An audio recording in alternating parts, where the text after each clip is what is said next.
أعوذ بالله السميع العليم من الشيطان الرجيم بسم الله الرحمن الرحيم الحمد لله الذي كان موجودا قبل حدوث الأشياء ويبقى بعد فناء الأشياء تفرد بالأولية والقدم ووسم كل شيء ما عداه بالفناء والعدم كما قال عز شانه كل شيء هالك إلا وجهه وكل نفس ذائقة الموت وقال كل من عليها فان ويبقى وجه ربك ذو الجلال والإكرام۔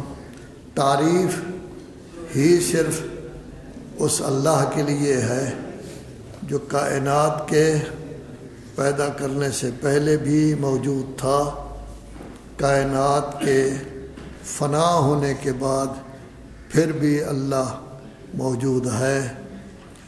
پھر اولیت، قدیم ہونا، ازلیت، ابدیت، سرمدیت صرف اور صرف اللہ تبارک و تعالیٰ کے لیے ہے، وگرنہ اللہ کے علاوہ پوری کائنات کے لیے موت ہے، فنا ہے۔ کل نفس ذائقۃ الموت، ہر انسان نے بھی، ہر حیوان نے بھی، ہر چیز نے بھی موت کا ذائقہ چکھنا ہے، اور ہر کسی نے بارگاہ خداوندی میں حاضری دینی ہے اور باقاعدہ حساب کتاب اس کا ہوگا۔ اللہ تبارک و تعالیٰ نے خود انسان کے اندر اس قدر نعمات رکھ دی ہیں کہ اگر کوئی صرف ان کو بھی شمار کرنا چاہے تو شمار نہیں کر سکتا۔ ڈاکٹر صاحبان بہتر جانتے ہیں کہ انسان کے بدن میں کیا کچھ موجود ہے، لیکن اس کی طرف اشارہ مولا کائنات امیر المومنین علی بن ابی طالب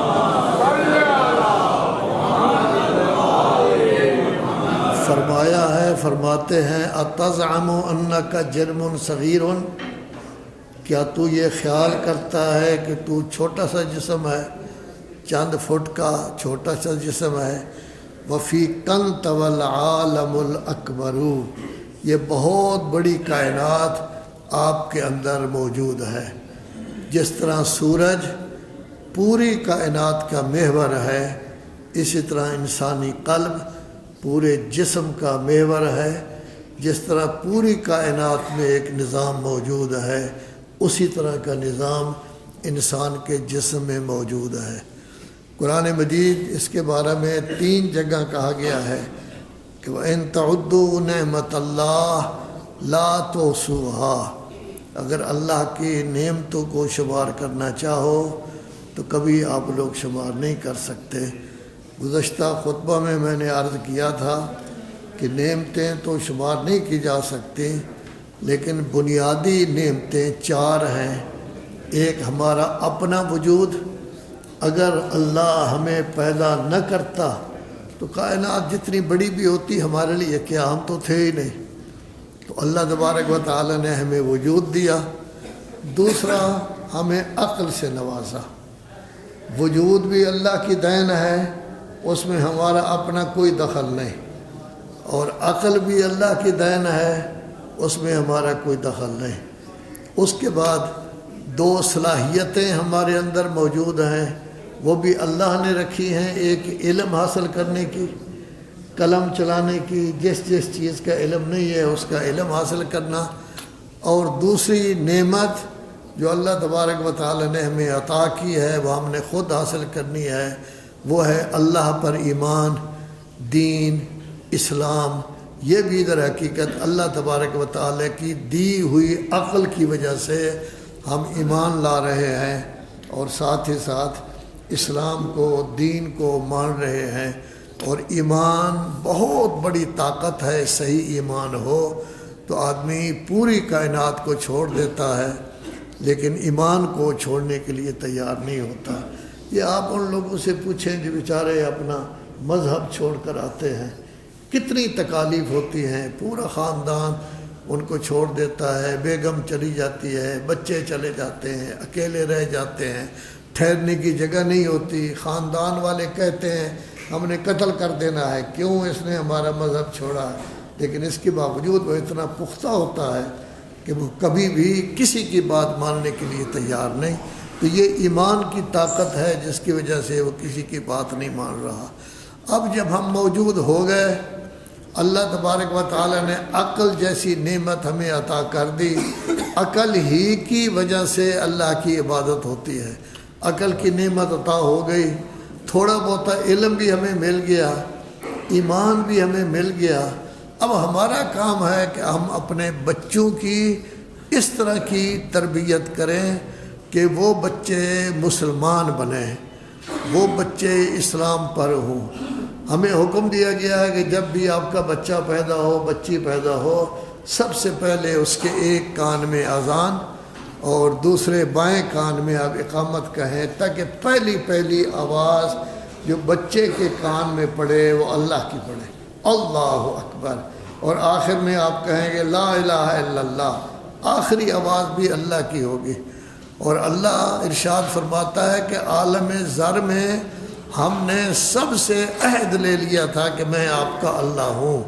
تو اب جس وقت عالم دنیا میں آیا ہے تو اب اس وقت اس کو یاد دہانی کے لیے ایک کان میں اذان، دوسرے کان میں اقامت۔ اب ہم نے تربیت کرنی ہے۔ اب ہمارے گھر کی بود و باش کیا ہے، گھر کا معاشرہ کس قسم کا ہے، آیا ہم اس کو اچھی تربیت کر رہے ہیں، غلط تربیت کر رہے ہیں۔ بس پر سفر کرتے ہوئے میرے خیال میں 50-55 سال پہلے عارف والا میں نے دیکھا تھا، بس تھوڑی دیر کے لیے رکی تو ایک بچہ میرے خیال میں زیادہ سے زیادہ 8-9 مہینے کا ہوگا، وہ گانے کی طرز پر وہ بھی اچھل رہا تھا، چھوٹا بچہ۔ تو اس طرح کی تربیت بھی ہوتی ہے، قرآن و حدیث کی تربیت بھی ہوتی ہے، نوحے بھی سنائے جاتے ہیں انہیں، ایسی چیزیں۔ کس قسم کی تربیت کرنی ہے، یہ تربیت ہم نے کرنی ہے۔ لیکن اسلام کیا کہتا ہے، ایسی تربیت کرو کہ جب یہ بچہ گلی کوچے میں جائے تو انسان کہلائے، لوگ کہیں کہ مہذب گھر کا بچہ ہے، ایسے گھرانے کا بچہ ہے جو گھرانہ مہذب ہے، بڑا اچھا تہذیب والا ہے۔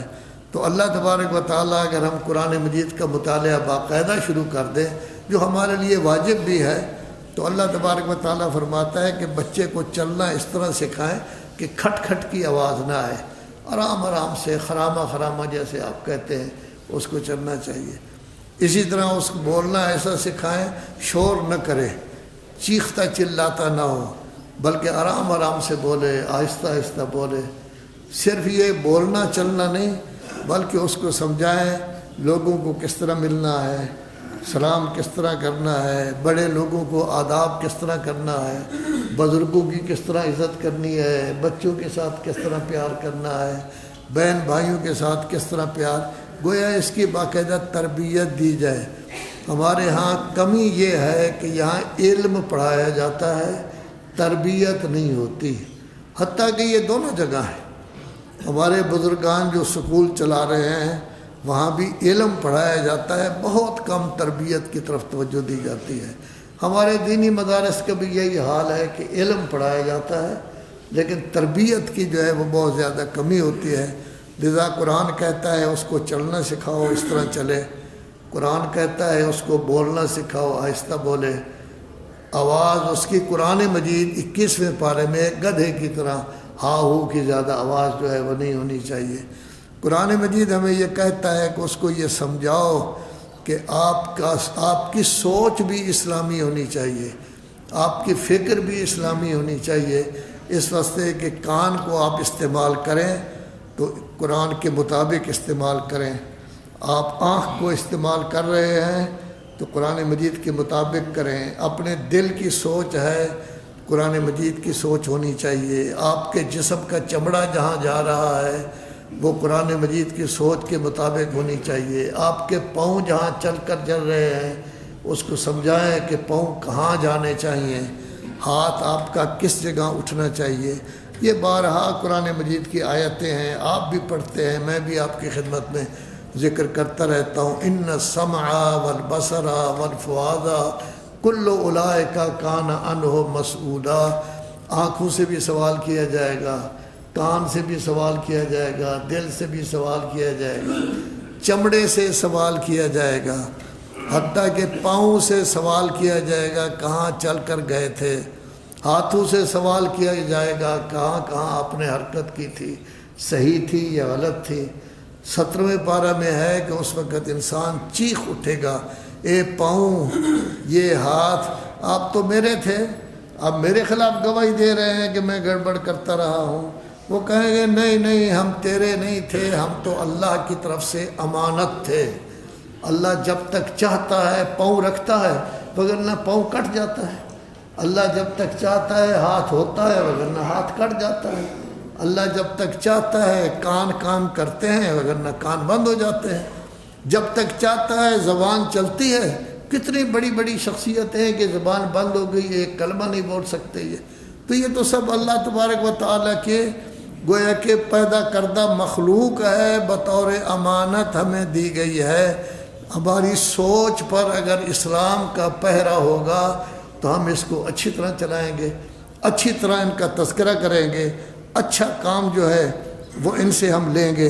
تو ایسی صورت میں یہی ہے کہ انسان در حقیقت اس کی سوچ بھی اسلامی ہونی چاہیے، اس کا عمل بھی اسلامی ہونی چاہیے، اس کا کردار جو ہے وہ بھی اسلامی ہونا چاہیے۔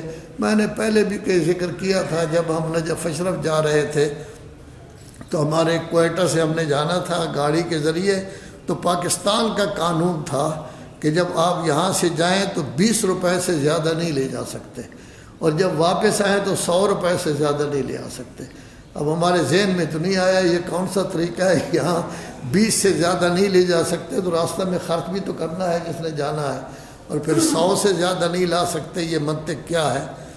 تو چنانچہ چودھری فرمان علی ایک امام باڑہ کے سربراہ تھے، پنجابی مسافر خانہ کے، انہوں نے ایک کرنل صاحب کے ساتھ ہمارا رابطہ کرایا جن کی بیگم جا رہی تھی۔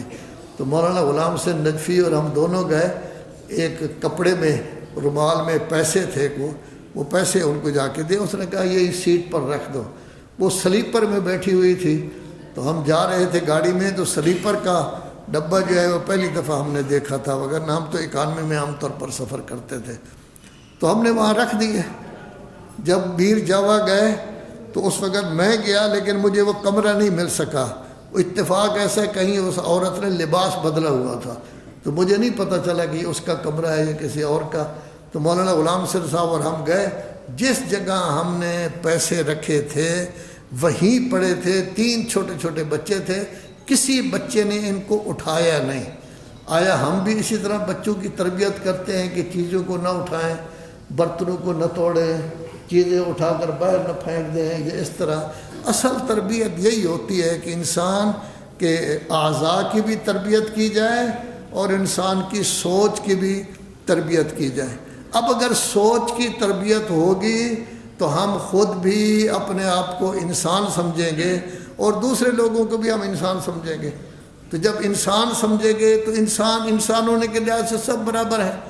آپ کی پیدائش میری پیدائش ایک ہی طریقے کی ہے۔ آدم و حوا ایک طریقے سے پیدا ہوئے، اس کے بعد ان کی اولاد پیدا ہو رہی ہے۔ درمیان میں حضرت عیسیٰ کو اللہ نے بغیر باپ کے پیدا کیا ہے، وگرنہ ماں باپ کے ذریعے آدمی پیدا ہوتا ہے۔ جب انسان برابر ہے تو اللہ نے امتحان کے لیے کسی کو زیادہ پیسہ دے دیا ہے، کسی کو کم دے دیا ہے۔ اب مبارک مہینہ آ رہا ہے، ماہ رمضان، تو اس میں دعوتیں ہوتی ہیں، افطاری کی دعوت ہوتی ہے، مساجد میں ہوتی ہیں۔ آیا جتنا بھی چیز بچ جاتی ہے اس کی حفاظت کی جاتی ہے، اس کا خیال کیا جاتا ہے، غرباء و فقراء کو پہنچا دیا جاتا ہے، یا گلیوں میں ڈال دیا جاتا ہے کہ باہر یہ چلا جائے گا۔ اگر ہم گلیوں میں ڈال دیتے ہیں، فرق نہیں میں ڈالوں آپ ڈالیں، بہت بری بات ہے کہ غذا کو آپ نے گلیوں میں ڈال دیا ہے، وہ پڑی ہوئی ہے، کتے بلے کھائیں گے، بعد میں اس کو جو ہے وہ کسی کوڑے میں کسی جگہ جا کے ڈال دیں گے۔ شریعت کا حکم یہ ہے کہ روٹی کا ایک ٹکڑا اگر کسی جگہ گر جائے، جائز نہیں ہے آپ کے لیے کہ وہاں سے آگے جائے، آپ اس کو اٹھائیں، اگر خشک جگہ ہے کھا لیں، اور اگر تر جگہ ہے تو اس کو تر کر کے جو ہے وہ کھا لیں، جو کہ آپ کے منہ میں جائے گا تب بھی تر ہوگا۔ اناج کا ایک ٹکڑا بھی ضائع نہیں ہونا چاہیے، کوئی چیز ضائع نہیں ہونی چاہیے۔ اس کے بارے میں بھی سوال کیا جائے گا کہ اللہ نے پوری کائنات صرف کر کے آپ کے لیے اناج پیدا کی تھی، جس میں آسمان بھی صرف ہوا، سورج نے بھی کام کیا، چاند کی میٹھی روشنی نے کام کیا، ستاروں نے کام کیا، تب جا کے یہ گندم، جو، کشمش، کھجور، تب جا کے دالیں یہ تیار ہوئی ہیں۔ تو آیا اس کی آپ عزت کرتے ہیں یا نہیں؟ اس طرح سمجھیں کہ پوری کائنات صرف ہوئی ہے، تب جا کے پتہ نہیں کتنے مرحلے گزرے ہیں، تب جا کے 2 روٹیاں آپ کے پاس آئی ہیں۔ کچھ لوگ 2 روٹیاں کھاتے ہیں، کچھ لوگ 1 روٹی کھاتے ہیں، یہ آپ کے سامنے آئی ہے۔ تو یہ بہت بڑی نعمت ہے جو اللہ تبارک و تعالیٰ کی طرف سے آئی ہے۔ بلکہ حکم دیا گیا ہے اناج کے اوپر برتن نہ رکھو، یعنی پلیٹ آپ اناج کے اوپر نہ رکھیں، مکروہ ہے۔